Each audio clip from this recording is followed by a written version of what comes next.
টি-20 বিশ্বকাপ 2024 ইতিহাসের মুখোমুখি রোহিত শর্মা। 2024 টি-20 বিশ্বকাপের প্রথম ম্যাচে সবচেয়ে বড় ঘটনা ঘটতে চলেছে। সকলের নজর ভারতীয় ক্যাপ্টেনের দিকে। তাই প্রথম ম্যাচ 2024 টি-20 বিশ্বকাপের কি ঘটতে পারে, ভারতীয় ক্যাপ্টেনের দিকে সকলের কেন নজর, আজকে বিস্তারিত স্পেশাল রিপোর্ট আমাদের চ্যানেলের। চলো এক নজরে দেখে নিই।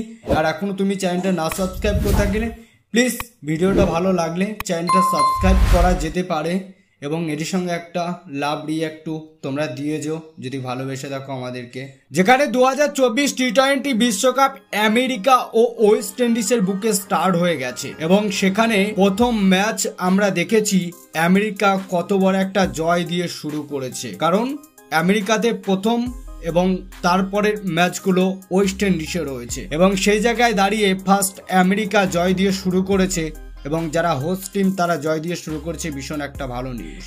এবং ভারতের সামনে প্রথম ম্যাচ 5ই জুন আয়ারল্যান্ডের বিরুদ্ধে এবং পরের ম্যাচ 9ই জুন পাকিস্তানের বিরুদ্ধে। সেই ম্যাচে বিরাট বড় হিস্ট্রি লিখতে চলেছে রোহিত শর্মা এবং বড় এক রেকর্ডও করতে চলেছে রোহিত শর্মা, যেখানে এই রেকর্ড এর আগে দুজনের ছিল।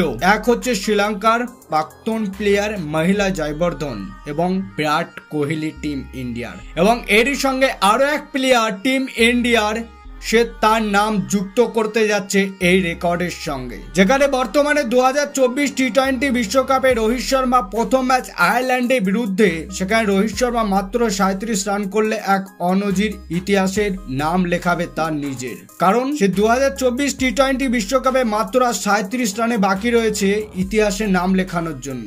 যেখানে মহিলা জয়বর্ধন, সে বলা যায় টি-20 বিশ্বকাপে 1016 রান করেছে এবং তার চেয়েও এগিয়ে রয়েছে বিরাট কোহলি 1041 রান। এবং দ্বিতীয় পজিশনে রয়েছে ওয়েস্ট ইন্ডিজের আমরা সকলে চিনি ক্রিস গেল, যে 965, আর সেই রোহিত শর্মায় এখন দাঁড়িয়ে 963 রানে।